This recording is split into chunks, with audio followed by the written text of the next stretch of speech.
Oke. Assalamualaikum warahmatullahi wabarakatuh. Waalaikumsalam warahmatullahi wabarakatuh. Alhamdulillah wa syukurillah wa la haula wa la quwwata illa billah. Pertama, yang kami hormati Bapak Kepala Desa, Ketua BPD, beserta teman-teman para perangkat desa yang sempat hadir pada siang hari ini. Marilah kita senantiasa menjadikan diri syukur kepada Allah Subhanahu wa taala atas rahmat dan nikmat-Nya lah, sehingga pada hari ini kita bisa hadir bersama-sama dalam kegiatan penyuluhan atau sosialisasi hukum perangkat desa tentang penyelesaian sengketa dan mediasi di tingkat desa. Bapak Ibu yang kami hormati, pertama terima kasih kepada Bapak Kepala Desa yang telah memberikan izin kepada kami untuk melaksanakan penyuluhan ini sebagai tugas kami dari kampus mahasiswa ITB Ahmad Dahlan Jakarta. Jadi judul penyuluhan yang kami bawakan pada kesempatan hari ini adalah penyuluhan hukum perangkat desa dalam penyelesaian sengketa dan mediasi di tingkat desa. Negara kita sebagai negara Indonesia merupakan suatu negara kepulauan dengan beragam bahasa, etnis, agama, dan suku budaya. Meskipun banyak perbedaan, tetapi warga negara Indonesia selalu menjunjung tinggi nilai kekeluargaan, toleransi, dan keharmonisan di lingkungannya. Hal ini sesuai dengan semboyan bangsa Indonesia, yaitu Bhinneka Tunggal Ika, yang menggambarkan keberagaman bangsa Indonesia. Namun tetap satu, dalam penyelesaian sengketa, selain melalui jalur hukum, bentuk lain penyelesaian sengketa berupa alternatif penyelesaian di luar pengadilan yang sering dipergunakan oleh masyarakat Indonesia adalah konsep mediasi. Salah satu contoh penerapannya dalam menyelesaikan permasalahan melewati proses perundingan guna mendapatkan kesepakatan damai. Para pihak yang bersengketa dibantu oleh mediator yang diperankan oleh pemerintah desa, para perangkat desa, dan para tokoh masyarakat yang dihormati dalam lingkungan masyarakat. Fakta menunjukkan bahwa dalam kehidupan bermasyarakat, tujuan kehidupan bermasyarakat yang harmonis beberapa kali pasti akan menemukan permasalahan dalam pelaksanaannya. Permasalahan timbul karena timbulnya konflik yang mengakibatkan terjadinya sengketa dalam pergaulan manusia yang disebabkan oleh beberapa perbedaan pandangan atau pendapat yang dipercaya oleh masing-masing individu dan atau kelompok. Oleh karena itu diperlukan penyelesaian yang efektif dan efisien dalam menangani permasalahan yang timbul di ruang lingkup masyarakat desa. Keberadaan desa perlu diakui oleh negara untuk keberlangsungan keutuhan Negara Kesatuan Republik Indonesia.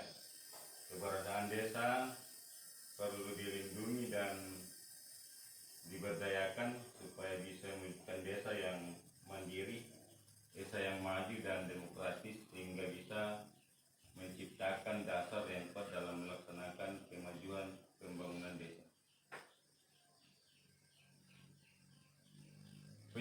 dari permasalahan konflik atau sengketa pada umumnya diselesaikan melalui jalur litigasi atau melalui pengadilan.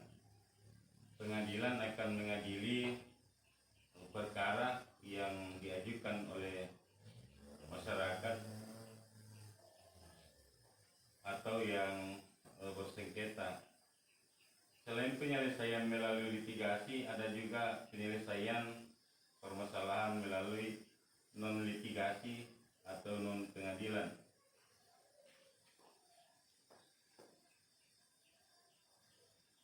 Di desa Perombian rata-rata masyarakatnya bekerja sebagai petani atau pekebun. Maka pemerintah desa Perombian dengan tokoh masyarakatnya kompak dalam penyelesaian kasus permasalahan yang dialami oleh masyarakat desa secara non litigasi atau diselesaikan secara kekeluargaan.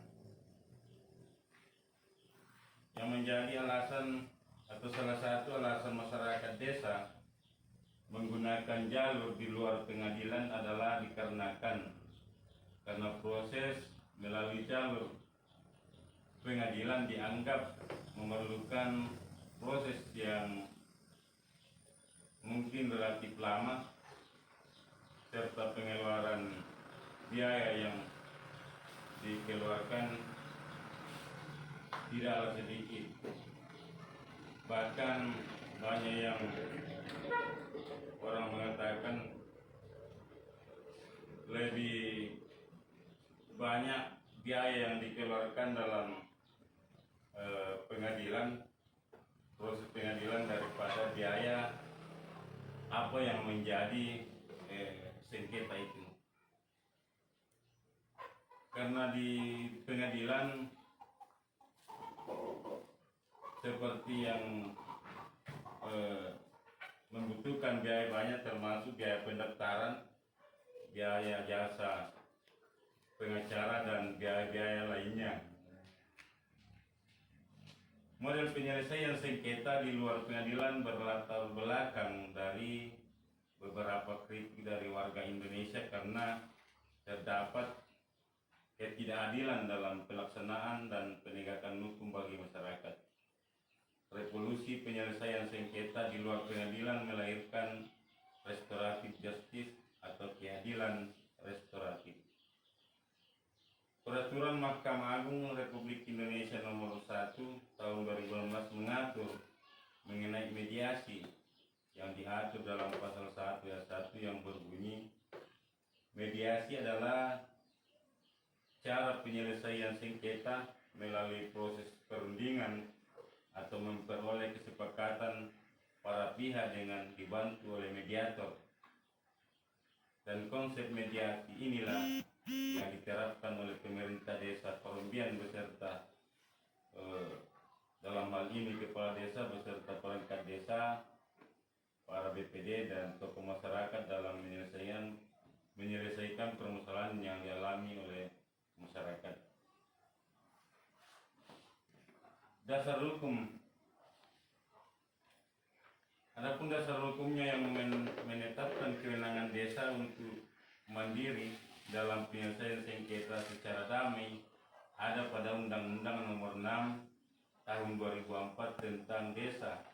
Dalam pasal 26 ayat 1 disebutkan bahwa kepala desa bertugas menyelenggarakan pemerintah desa, melaksanakan pembangunan desa, pembinaan masyarakat desa dan pemberdayaan masyarakat. Dalam melaksanakan tugas sebagaimana dimaksud ayat 1, bahwa kepala desa berkewajiban menyelesaikan perselisihan di desa. Jadi pemerintah desa tidak semata-mata menyelesaikan sebuah perselisihan di dalam desa, namun ada memang dasar hukum yang mengatur tentang mediasi di tingkat desa. Masyarakat mempercayakan berbagai pengurusan dan penyelesaian masalah warga kepada kepala desa, perangkat desa, termasuk upaya menyelesaikan sengketa tanah. Kepala desa dan perangkat desa berwenang untuk menyelesaikan segala sengketa yang terjadi di wilayahnya tanpa terkecuali, selama para pihak yang bersengketa masih memungkinkan untuk dimediasi dan diselesaikan secara kekeluargaan. Hal tersebut berdasarkan pada pasal 26 ayat 4 huruf K Peraturan Pemerintah Nomor 43 Tahun 2014 tentang Peraturan Pelaksanaan Undang-Undang Nomor 6 Tahun 2014 tentang Desa. Di dalam melaksanakan mediasi di tingkat desa tentu ada beberapa prinsip yang harus kita tanamkan. Yang pertama yaitu prinsip netralitas. Seorang mediator harus memiliki peran penting dalam mediasi. Mediator berperan sebagai mengontrol alur proses mediasi tersebut. Isi mediasi tetap ditentukan oleh pihak-pihak yang bersengketa, sehingga mediator tidak boleh memihak salah satu pihak yang bersengketa. Kemudian prinsip yang kedua adalah prinsip kerahasiaan. Proses mediasi harus dilakukan secara tertutup yang hanya melibatkan pihak yang diperlukan seperti mediator, para pihak yang bersengketa, dan pihak terkait lainnya. Proses mediasi juga tidak boleh diketahui publik oleh para pihak. Jadi dalam melaksanakan mediasi tidak mengundang semua masyarakat, namun yang dihadirkan pihak-pihak yang bersengketa. Kemudian prinsip yang ketiga adalah prinsip pemberdayaan. Tujuan akhir mediasi adalah kemampuan untuk menyelesaikan masalah dan mencapai kesepakatan yang diinginkan dan disepakati para pihak yang bersengketa. Pemberdayaan masing-masing pihak sangat diperlukan karena mendorong para pihak untuk dapat menerima solusi yang dirancang atau ditawarkan. Kemudian prinsip yang kelima adalah prinsip sukarela. Para pihak yang berselisih sudah memiliki niat awal datang bermediasi atas kemauan dan keinginan mereka sendiri secara sukarela tanpa ada paksaan maupun tekanan dari pihak lain. Jadi maksudnya pihak yang berselisih datang menghadap untuk dimediasi dan diselesaikan secara kekeluargaan. Kemudian prinsip selanjutnya adalah prinsip solusi yang unik. Hasil akhir dari proses mediasi adalah sebuah solusi yang disepakati oleh keinginan para pihak yang bersengketa. Penyelesaian sengketa atau perdamaian di tingkat desa umumnya dilakukan melalui mediasi yang merupakan metode dan berbasis kearifan lokal. Jadi tetap dalam menyelesaikan sebuah sengketa atau perdamaian di tingkat desa tentu dalam melakukan mediasi tentu tidak terlepas dari kearifan lokal kita. Ada beberapa penjelasan mengenai materi penyelesaian dan mediasi di tingkat desa. Yang pertama adalah proses mediasi di desa. Jadi peran kepala desa atau perangkat desa sebagai mediator atau yang memediasi para pihak yang bersengketa. Kepala desa dan kita sebagai perangkat desa sering berfungsi sebagai mediator dalam menyelesaikan sengketa, baik itu berupa sengketa tanah, perselisihan antara pemuda atau bahkan masalah kekerasan dalam rumah tangga. Kita bertindak netral dan tidak memiliki kepentingan pada salah satu pihak dengan tujuan mencapai kesepakatan yang dapat diterima oleh semua pihak yang bersengketa atau berselisih paham.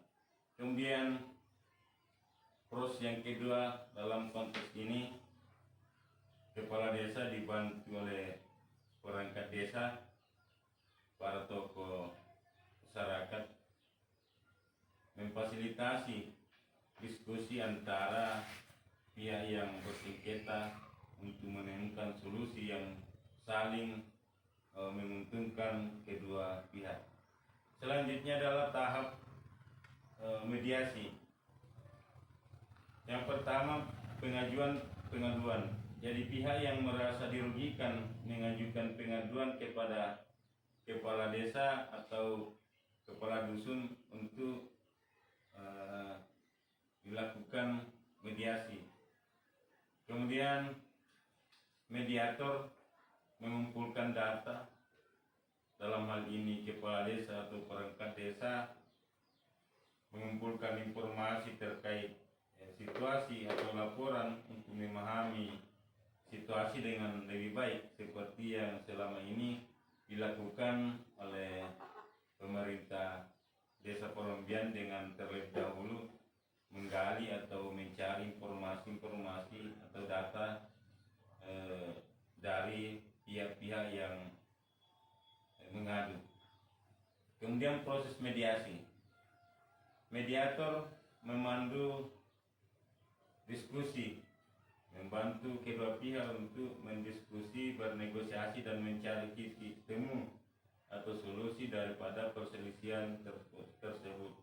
Jadi mediator di sini bukan untuk menentukan yang benar atau yang salah, namun memandu diskusi untuk berdiskusi, berdialog antara pihak yang bersengketa untuk menemukan atau mencari solusi atau titik temu daripada perselisihan tersebut. Kemudian kesepakatan formal. Jika mediasi yang dilakukan berhasil atau sepakat antara kedua pihak yang sedang bersengketa, maka dilakukanlah penyusunan kesepakatan tertulis. Setelah mencapai kesepakatan penting untuk mendokumentasikan hasil mediasi dalam bentuk tertulis, hal ini bertujuan untuk memastikan bahwa semua pihak memiliki pemahaman yang jelas dan sama dalam kesepakatan. Selanjutnya, penandatangan oleh semua pihak. Kesepakatan tertulis harus ditandatangani oleh semua pihak. Pihak pertama, pihak kedua, pihak yang terlibat dalam sengketa itu, karena penandatanganan ini menandakan bahwa semua pihak menyetujui daripada kesepakatan atau isi kesepakatan dan bersedia untuk mematuhi ketentuan yang telah disepakati dalam hasil diskusi tersebut. Selanjutnya, setelah penandatanganan selesai, maka dokumen yang telah ditandatangani oleh semua pihak sebaiknya disimpan dengan baik oleh semua pihak. Hal ini untuk referensi di masa depan jika diperlukan, serta sebagai bukti bahwa kesepakatan pernah dilakukan atau kesepakatan kedua pihak telah tercapai. Selanjutnya, nilai-nilai kearifan lokal. Dalam mediasi di tingkat desa atau di tingkat dusun, pentingnya nilai moral dan harmonisasi dalam masyarakat. Proses ini bertujuan untuk menjaga hubungan baik antara warga dan mencegah konflik yang lebih lanjut. Kemudian keuntungan mediasi? dilakukan di tingkat desa atau di tingkat dusun. Yang pertama adalah biaya rendah. Proses mediasi atau menyelesaikan masalah di desa umumnya lebih murah atau bahkan biaya hampir tidak ada dibandingkan dengan jalur hukum formal, sehingga lebih terjangkau bagi masyarakat. Yang kedua, pencegahan konflik berkelanjutan. Jadi keuntungan untuk menyelesaikan permasalahan di desa, di tingkat desa atau bahkan di tingkat dusun adalah mengurangi potensi konflik yang lebih besar jika masalah ini diselesaikan di tingkat desa daripada dibawa ke tingkat pengadilan. Tentu potensi konflik akan besar dan berlanjut. Kemudian keuntungan yang ketiga, harmonisasi sosial. Jadi mediasi di tingkat desa, mediasi di tingkat dusun berfungsi sebagai langkah pencegahan untuk menghindari eskalasi konflik yang dapat merusak keharmonisan masyarakat, yang dapat merusak tatanan kekeluargaan yang selama ini dijunjung tinggi. Jadi secara keseluruhan bahwa mediasi di tingkat desa merupakan metode yang efektif dan efisien untuk menyelesaikan penyelesaian berlandaskan pada kearifan lokal dan nilai-nilai atau norma-norma dalam masyarakat. Jadi pada pertemuan kali ini sebagai kesimpulan bahwa peran pemerintah desa dan tokoh masyarakat dalam penyelesaian perkara non litigasi memiliki peran yang signifikan dalam menjaga harmonis dan ketertiban masyarakat. Keterlibatan pemerintah desa, tokoh masyarakat, perangkat desa memberikan kontribusi secara efektif dan efisien dalam upaya menyelesaikan berbagai permasalahan di tingkat desa. Penerapan mediasi menunjukkan bahwa masyarakat desa memiliki penyelesaian secara mufakat dibandingkan melalui jalur hukum formal atau melalui pengadilan. Maka pemilihan mediasi untuk penyelesaian permasalahan atau sengketa juga dapat menghemat waktu dan biaya sehingga memberikan manfaat untuk masyarakat yang memiliki keterbatasan ekonomi. Bagi nilai tambah lainnya adalah dapat memperkuat nilai-nilai lokal yang dapat memelihara keharmonisan dan rasa persaudaraan antara warga desa serta kepercayaan masyarakat terhadap pemerintah desa dan tokoh masyarakat. Sebagai desa sebagai pihak mediator yang netral menjadi kunci keberhasilan mediasi. Hal ini menandakan bahwasanya penyelesaian sengketa lewat mediasi terbukti efektif dan diterapkan di desa kita. Jadi Bapak Ibu yang kami hormati, inilah penyuluhan atau sosialisasi yang tentang menyelesaikan suatu permasalahan atau sengketa dengan cara mediasi di tingkat desa yang tentu menghadirkan banyak manfaat bagi warga